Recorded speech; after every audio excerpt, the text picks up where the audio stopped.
revising the Medical Act of 1959 on second reading at kasama po dito ang pagtatatag ng Integrated Philippine Medical Association. Bahagi ho tayo na magiging tinatawag nilang PGMEC or the Postgraduate Medical Education Council, which will oversee the training of doctors and as well as residency training program of physicians. Unfortunately, nagtapos na ho ang Kongreso, hindi pa ho natin na ipapasa ito sa Senate. So hindi pa ho natin nakukuha ang Senate bill katuwang nito. Hopefully, with the next June opening of the next Congress and Senate, we will push through with this so that we could have it passed. No? Ito po kami attending Senate hearings pero hindi pa rin ho naipasa. We have the congressional version but no Senate version as yet. Nakikisahod tayo sa mga tumutuligsa at kumukuha ng tinatawag nating PhilHealth funds natin. It was in 2024 February when the Department of Finance orders the PhilHealth to transfer to the National Treasury amount of 89.9 billion, which they call as excess funds, to use in the national government's fund program appropriations. Kasama po ang Philippine Medical Association sa mga pumirma sa mga TRO na request natin sa Supreme Court for this. And we will be attending Senate hearings and congressional hearings to tackle this. Tayo po ay aktibo na makikibahagi dito. Unfortunately, despite all of this, nabigay ho yung TRO ng Supreme Court na final natin nung pang Marso, nabigay lang nitong Oktubre, kung kaya po nawala na rin ho yung iba na at naipasa na ho sa Department of Finance. So, as early as May, 20 billion was already passed on.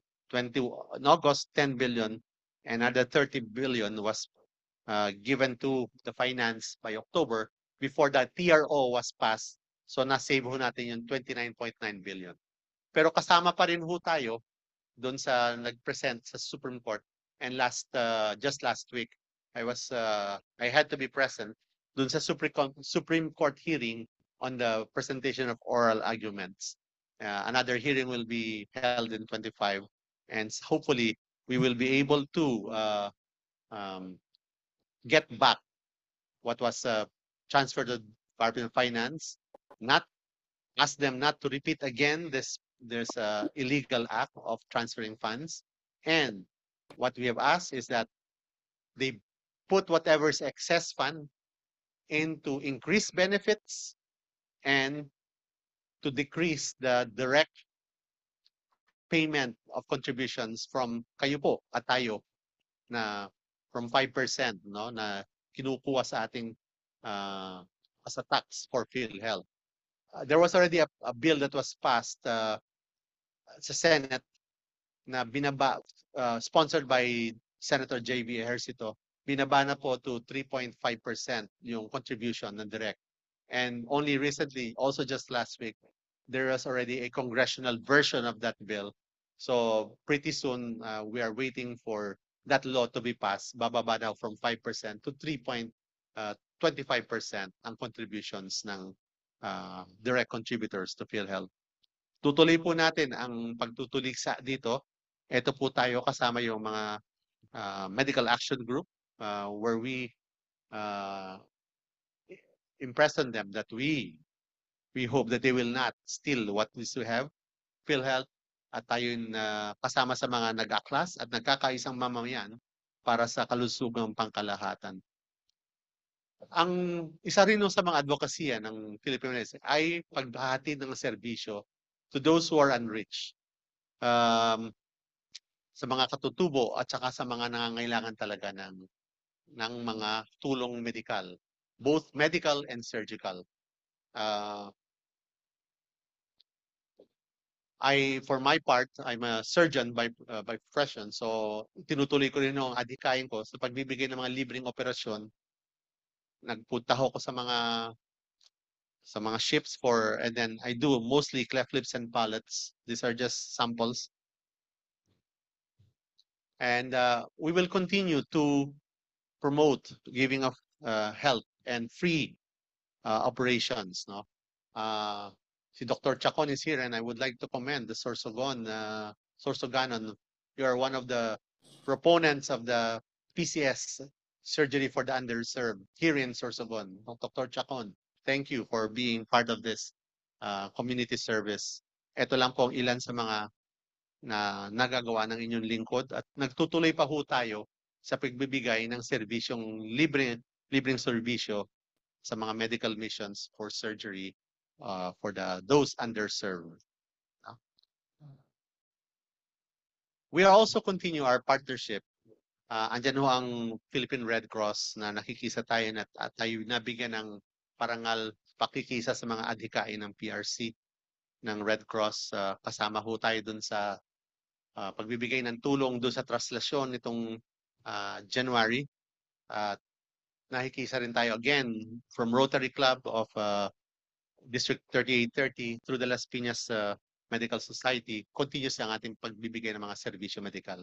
At kayo rin po ay nagpapasalamat ako sa inyong tuloy na pagbibigay ng inyong mga medical missions. Bahagi rin tayo ng the Child's First 1,000 Days Coalition from conception to 2 years, which will try to help against malnutrition in this age group from pregnancy and to the newly born children.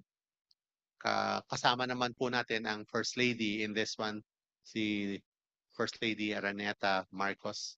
And so tayo nagtuturo kasama ng pagtuturo ng pagbibigay ng nutrition sa mga bata. Tuloy pa rin ho ang ating pakikisa sa mga government agencies such as the Department of Health. Malapit po ang ating secretariat. Butit ating nakakausap. Bahagi ho siya dati ng ating Committee on Disaster Response, Emergency Response. So malapit ho siya. Ito po tayo na continuously working with the Department of Health on its advocacies as well. And also for the Board of Medicine. At kung kaya nga po tayo ay patuloy nagbibigay ng continuing professional development, ito'y bahagi ho ng ating pakikisa sa PRC.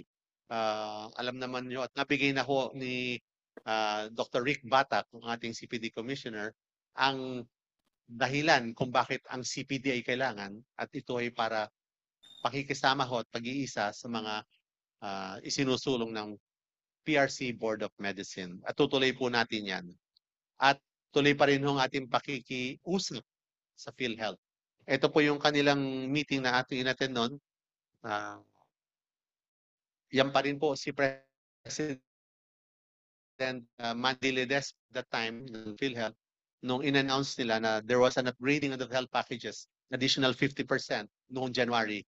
Unfortunately, noong February 1, napalitan na ho siya. So ang ating bagong presidente, sana ho ay makatulong sa atin dahil siya ho naman ay bagong talaga ay isang doktor at ating director ng hospital at may mga pharmaceutical din. Si Dr. Edwin Mercado, ang bagong PhilHealth.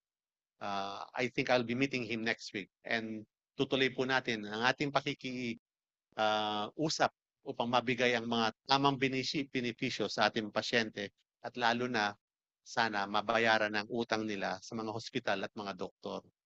Tuloy po ang trabaho ng Philippine Medical Association at ganoon din ho ang ating pagsasagot sa mga kalamidad at mga emergencies. Tayo po ay magiging mag-hold ng simulation with the Philippine Disaster Resilience Foundation. Magkakaroon tayo ng tripartite simulation disaster. This will be held sa Clark this March of 2025. And sa ating mga regional assemblies, ating sanang sinusubukan din na maisama ang lectures on emergency response. Ito po ang inyong PMA na naglilingkod sa inyo. Tayo po naman ay nagtutuloy din sa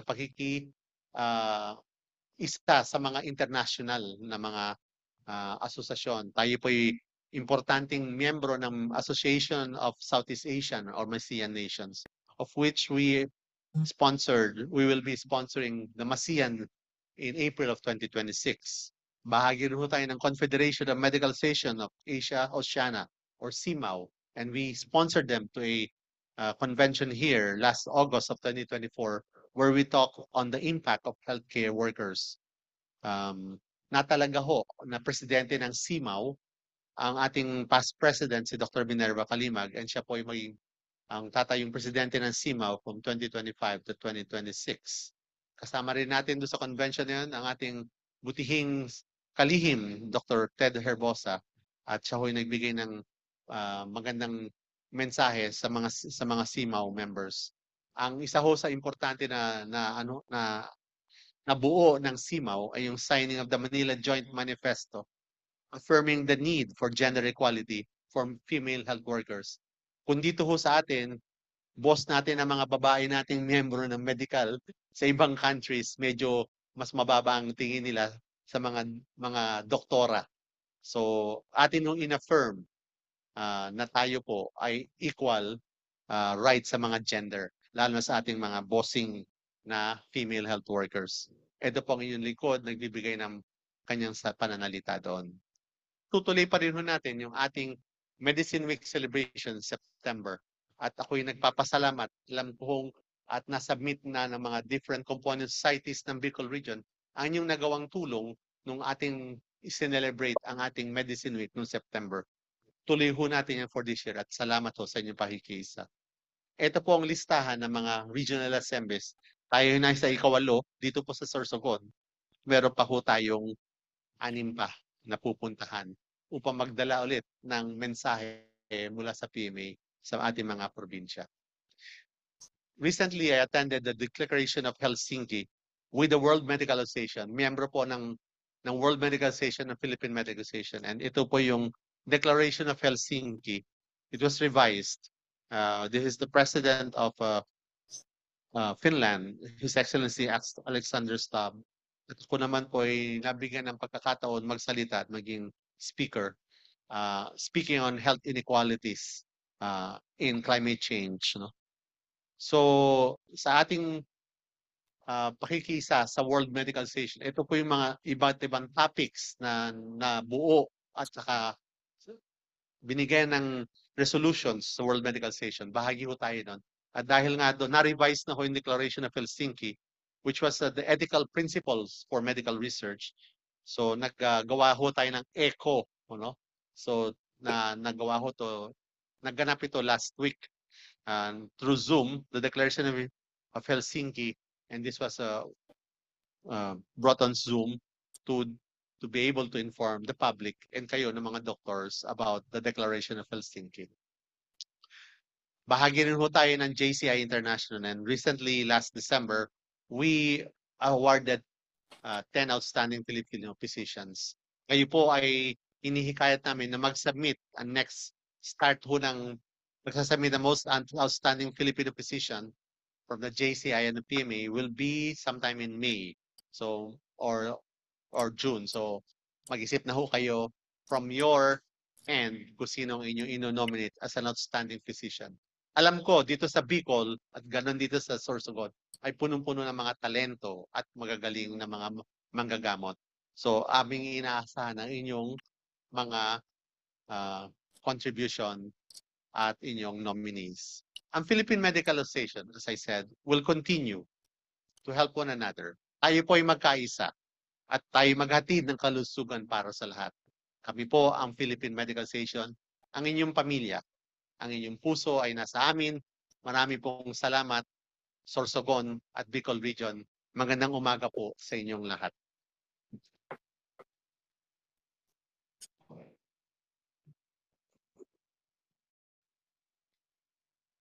Thank you, Dr. Santos.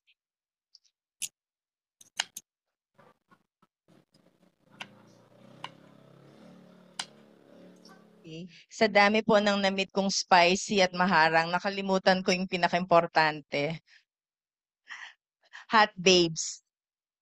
Sila po kagabing nag-perform. Hot babes sila. Hot babes with hot flashes daw.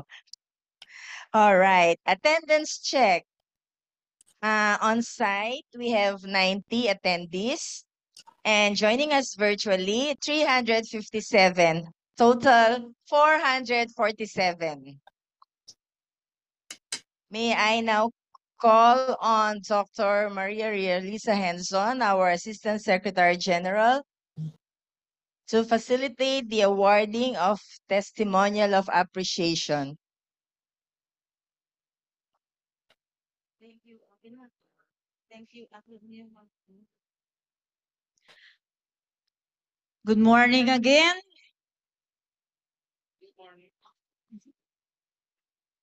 May I call on Dr. Chedi Cambalisa, the PMA Governor for Bicol Region, Dr. Noni Esteves, President of Sorsogon Medical Society, Dr.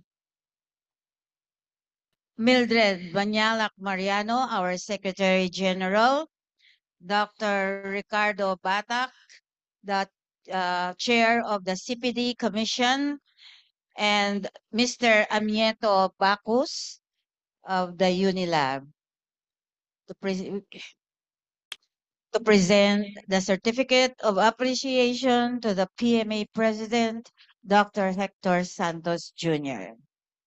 The certificate reads, the Philippine Medical Association, Bicol Region, PMA Foundation for Professional Medical Advancement Incorporated awards the Certificate of Appreciation to Hector M. Santos Jr., MD, for imparting his invaluable insights and inspiration as keynote speaker during the PMA Unilab CPD Regional Assembly for Bicol Region. Nagkakaisang PMA, hatid ay kalusugan para sa lahat, hosted by Sorsogon Medical Society. Given this 9th day of February 2025 at Sorsogon Convention Center, Sorsogon City. Signed, Noni E. Esteves, MD, President, Sorsogon Medical Society, Chedi J. Cambalisam, MD, PMA Governor for Bicol Region, Ricardo A. Batak, MD, Chair PMA CPD Commission, Mildred M. Manyalak Mariano, MD, PMA Secretary General, and Mr. Sebastian Frederick F. Bakira, President, Unilab.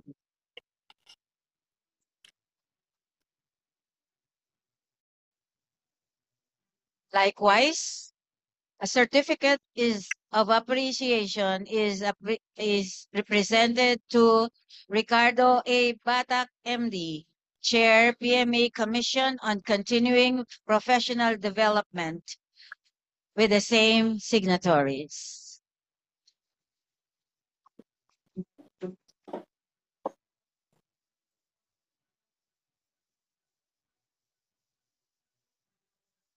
Also, a certificate of appreciation is awarded to Unilab Incorporated, Mr. Amieto Bacus.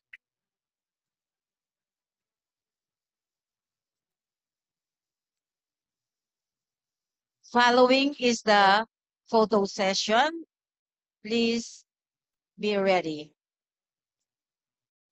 We will start with the PMA national officers and governors, followed by the past PMA governors of Bicol Region.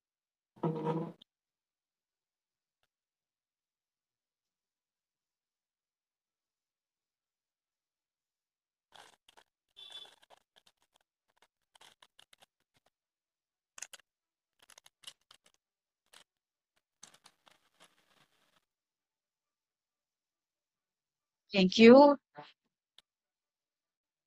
May I now call on the PMA national officers and governors.